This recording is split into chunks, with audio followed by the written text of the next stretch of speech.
A very beautiful good morning to all of you 8th class. I hope students you all are well and fine. So students हमने previous lecture में discuss किया था decline of Indian textiles. Okay, आज हम next paragraph discuss करेंगे. So let's start. So next paragraph is cotton mills come up. The first cotton mill in India was set up as a spinning mill in Bombay in 1854. So बच्चे first cotton mill India में कब setup की गई थी? 1854. कहाँ पे? बॉम्बे में. ठीक है, as a spinning mill. From the early 19th century, Bombay had grown as an important port for the export of raw cotton from India to England and China. So बच्चे 19th century के starting में बॉम्बे जो है वो grow हुआ, ठीक है, और वो एक इम्पॉर्टेंट पोर्ट बना जहाँ से एक्सपोर्ट किया जाता था रॉ कॉटन. कहाँ पे? इंग्लैंड में और चाइना में. It was close to the vast black soil tract of western India where cotton was grown.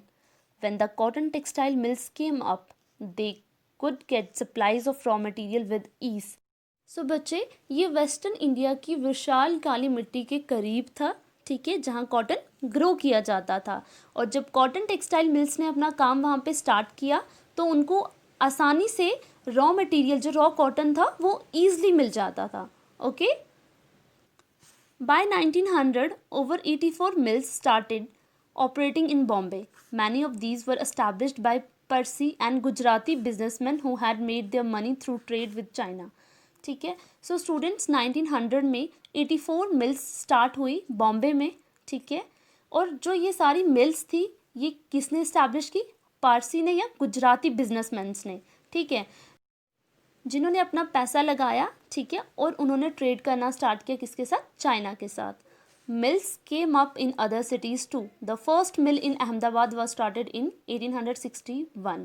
So students और भी बहुत सारी सिटीज़ में मिल्स एस्टैब्लिश की गई. जो फर्स्ट मिल थी वो अहमदाबाद में स्टार्ट की गई. कब? 1861 में. A year later a mill was established in Kanpur in the United Provinces. Growth of cotton mills led to the demand for labour. And बच्चे एक साल बाद कानपुर में भी, ठीक है, मिल स्टार्ट की गई. ओके. और बच्चे जैसे जैसे मिल्स की ग्रोथ बढ़ रही थी, मिल्स को ओपन किया जा रहा था, वैसे वैसे ही डिमांड जो लेबरर्स की थी वो भी बढ़ती जा रही थी. ठीक है. Thousands of poor peasants, artisans and agricultural laborers moved to the cities to work in the mills. So बच्चे हज़ारों में जो गरीब किसान थे, ठीक है, जो एग्रीकल्चरल लेबरर्स थे, जो आर्टिसियंस थे, वो सिटीज़ की तरफ मूव करना उन्होंने स्टार्ट किया ताकि उनको काम मिल सके उन मिल्स में. ठीक है. In the first few decades of its existence, the textile factory industry in India faced many problems. It found it difficult to compete with the cheap textiles imported from Britain. In most countries, government supported industrialization by imposing heavy duties on imports. So बच्चे first few decades में जो textile factory industry थी India की उसको बहुत ज़्यादा problem face करनी पड़ रही थी. ठीक है. एंड बच्चे कंपटीशन, ब्रिटेन से कंपटीशन करना बहुत ज़्यादा मुश्किल हो रहा था क्योंकि ब्रिटेन वाले क्या कर रहे थे? चीप टेक्सटाइल्स इंपोर्ट कर रहे थे. ठीक है. एंड बच्चे बहुत ज़्यादा कंट्रीज़ में गवर्नमेंट सपोर्ट कर रही थी इंडस्ट्रियलाइजेशन को. कैसे? वो हैवी ड्यूटीज़ लगा रही थी इंपोर्ट्स पे. ठीक है. जिसकी वजह से जो कंपटीशन था वो पूरी तरह से ख़त्म हुआ. ठीक है. बट एक बेनिफिट ये हुआ, जो न्यूली ओपन इंडस्ट्रीज़ थी, जो इन्फैंट इंडस्ट्रीज़ थी, उनको प्रोटेक्शन मिली. Okay. The colonial government in India usually refused such protection to local industries. So बच्चे जो कलोनियल गवर्नमेंट थी इंडिया की, ठीक है, उन्होंने प्रोटेक्शन लेने से मना कर दिया लोकल इंडस्ट्रीज़ के लिए. द फर्स्ट मेजर स्पर्ट होता है बच्चे उछाल in the development of cotton factory production in India. So बच्चे फर्स्ट उछाल देखने में मिला during the first world war में.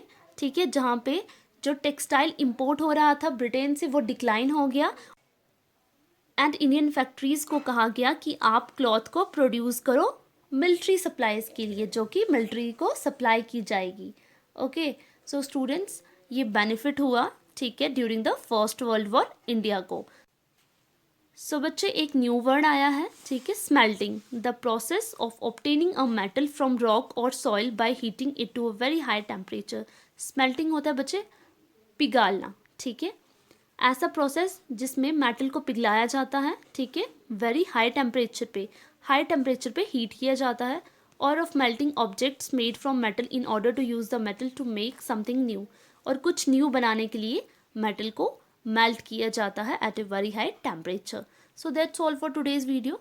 ठीक है बच्चा, आज हमने cotton mills come up discuss किया. ठीक है, हमने डिस्कस किया कि कॉटन मिल्स कहाँ कहाँ पे सेटअप की गई, कैसे जो इम्पोर्ट था ब्रिटेन से इफ़ेक्ट हुआ, डिक्लाइन हुआ, और कैसे इंडियन इंडस्ट्रीज़ को काम मिला. ठीक है, सो that's all for today's video. अगर आपको आज के लेक्चर में कोई भी डाउट होगा तो आप अपने डाउट सेशन में अपने डाउट्स क्लियर कर सकते हो. Okay class, thank you and have a nice day.